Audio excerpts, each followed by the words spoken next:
सुप्रभात परिवार, दोस्तों और अपने भविष्य के संरक्षकों। आज मंगलवार 9 दिसंबर 2025 है।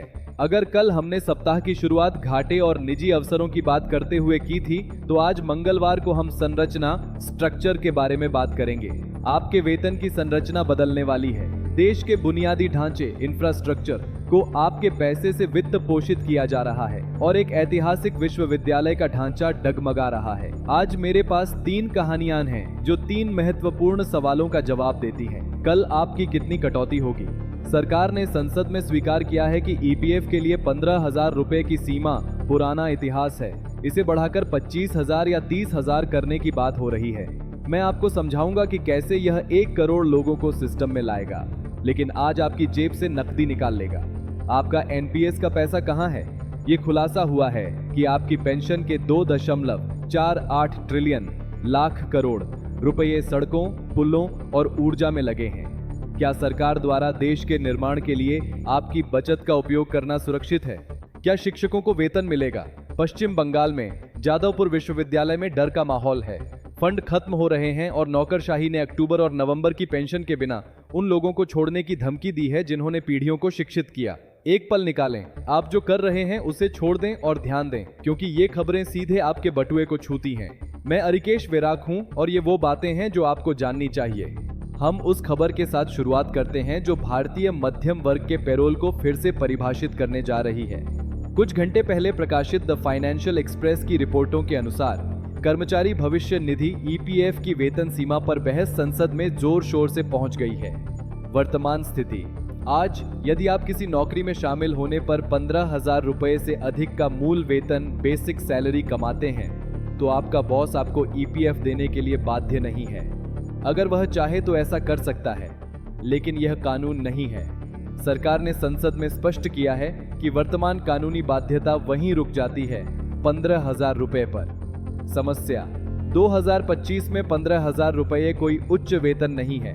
कई शहरों में यह केवल गुजारे का वेतन है। यूनियनें और कर्मचारी प्रतिनिधि चिल्ला रहे हैं कि वह सीमा पुरानी आउटडेटेड हो चुकी है। वे इसे बढ़ाकर 30,000 रुपये करने की मांग कर रहे हैं। सरकार का यथार्थवादी प्रस्ताव: रिपोर्ट में उद्धृत श्रम मंत्रालय के आंतरिक मूल्यांकनों के अनुसार सरकार एक अधिक यथार्थवादी मध्य बिंदु का अध्ययन कर रही है। सीमा को बढ़ाकर लगभग 25,000 रुपये करना। विशाल प्रभाव: अरिकेश का विश्लेषण। क्या होगा अगर कल सीमा बढ़कर 25,000 हो जाए? मंत्रालय का अनुमान है कि 1 करोड़ 10 मिलियन से अधिक कर्मचारी अचानक अनिवार्य कवरेज में आ जाएंगे। विक्रम की कल्पना करें, जो एक बिक्री पर्यवेक्षक सेल्स सुपरवाइजर है और 22,000 रुपए बेसिक कमाता है। आज उसकी कंपनी उसे पीएफ नहीं देती है। वह सारा पैसा घर ले जाता है, लेकिन कुछ भी बचाता नहीं है। नए नियम के साथ उसकी कंपनी 12% काटने और अपनी तरफ से 12% डालने के लिए बाध्य होगी। सिक्के के 2 पहलू: भविष्य का पहलू पेंशन।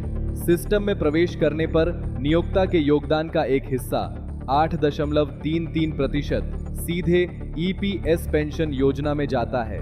इसका मतलब है कि वे 1 करोड़ लोग आजीवन पेंशन का अधिकार पैदा करना शुरू कर देंगे। इसके अलावा उनका जमा फंड चक्रवृद्धि ब्याज के साथ बढ़ेगा। यह उनके बुढ़ापे के लिए वरदान है। वर्तमान का पहलू तरलता। विक्रम को महीने के अंत में हाथ में कम पैसा मिलेगा। जो परिवार रोज कमाते और खाते हैं, उनके लिए आज वेतन का 12% कटना दुखद है, भले ही वह जबरन बचत हो। इसके अलावा छोटी कंपनियां इसका विरोध करेंगी। 1 करोड़ कर्मचारियों के लिए अतिरिक्त 12% का भुगतान करना एक बड़ी श्रम लागत है, लेकिन राजनीतिक संकेत स्पष्ट है। सरकार लोगों को आज बचत करने के लिए मजबूर करके अर्थव्यवस्था को औपचारिक बनाना चाहती है और भविष्य के सामाजिक सहायता बोझ को कम करना चाहती है। तैयार हो जाइए, क्योंकि 15,000 की सीमा के दिन अब गिने चुने बचे हैं। हम अपनी दूसरी कहानी की ओर बढ़ते हैं, जो इस सवाल का जवाब देती है: जब मैं बूढ़ा हो रहा हूं, तो वे मेरे पैसे के साथ क्या कर रहे हैं? वित्त मंत्रालय द्वारा लोकसभा में प्रस्तुत इन्फॉर्मिस्ट मीडिया के आंकड़ों के अनुसार एक बहुत बड़ी संख्या सामने आई है। पिछले 5 वर्षों में राष्ट्रीय पेंशन प्रणाली एनपीएस के फंड मैनेजरों ने पेंशन भोगियों के कॉर्पस पूंजी से 2.48 ट्रिलियन रुपए लाख करोड़ का निवेश बुनियादी ढांचा इंफ्रास्ट्रक्चर क्षेत्र में किया है। हम कितने की बात कर रहे हैं? एनपीएस का कुल कॉर्पस लगभग 15.70 ट्रिलियन है। इसका मतलब है कि आपकी बचत का एक बहुत महत्वपूर्ण हिस्सा सड़कों, बिजली संयंत्रों, बंदरगाहों और दूरसंचार का वित्त पोषण कर रहा है। सुरक्षा विश्लेषण, इसे पढ़कर कई पेंशन भोगी घबरा जाते हैं। क्या वे मेरे रिटायरमेंट को जोखिम में डाल रहे हैं उन पुलों को बनाने के लिए जो कभी कभी गिर जाते हैं?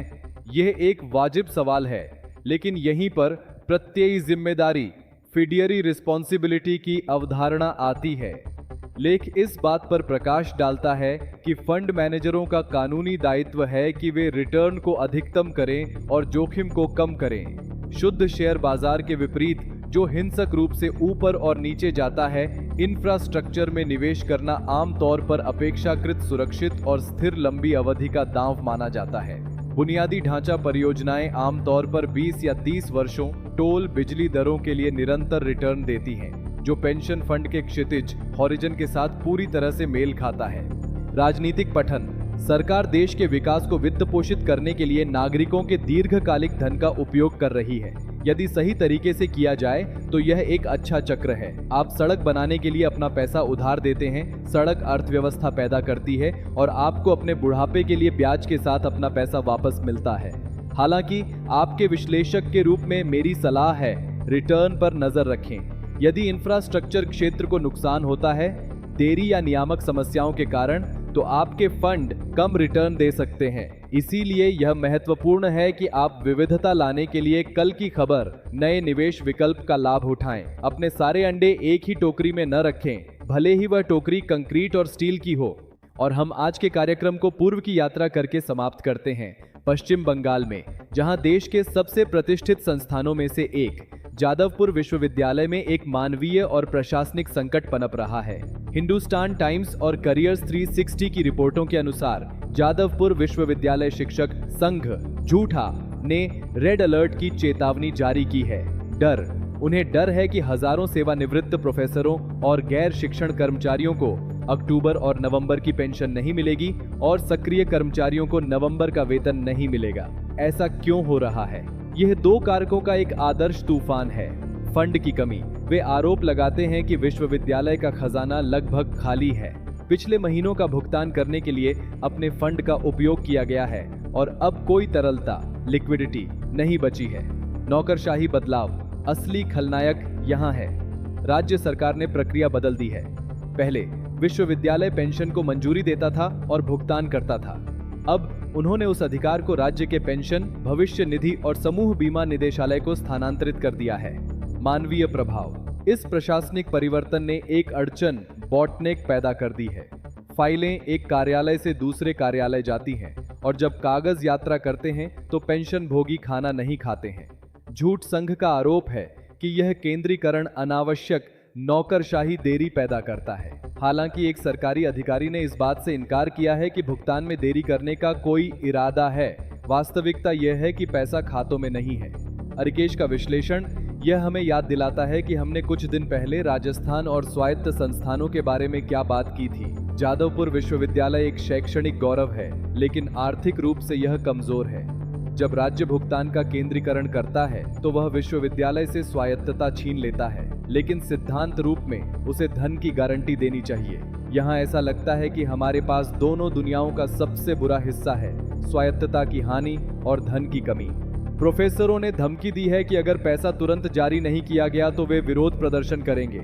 यह शर्मनाक है कि जिन्होंने अगली पीढ़ी को शिक्षित करने के लिए अपना जीवन समर्पित कर दिया, उन्हें वह इकट्ठा करने के लिए हड़ताल की धमकी देनी पड़ती है जो उन्होंने पहले ही कमा लिया है।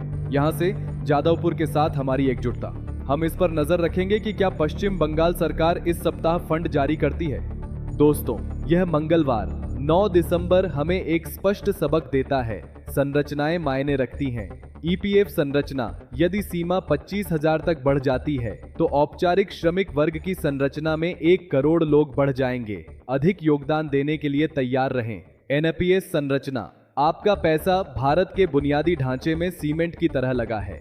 यह एक देशभक्तिपूर्ण निवेश है, लेकिन इसकी लाभप्रदता, प्रॉफिटेबिलिटी पर नजर रखें। नौकरशाही संरचना, जादवपुर में कागजों के बदलाव ने पेंशन भोगियों के भोजन को खतरे में डाल दिया है।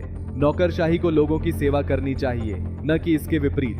पैसा सिर्फ नोट नहीं है, ये वे नियम हैं जो उन नोटों को चलाते हैं। और आज हमने 3 नए नियम सीखे हैं। एक और दिन मुझे अपना मार्गदर्शक बनने की अनुमति देने के लिए धन्यवाद। मैं हरिकेश वेराक हूँ। अपनी पे स्लिप देखें, अपने निवेश का ख्याल रखें और अपने अधिकारों की मांग करना न छोड़ें। सुप्रभात।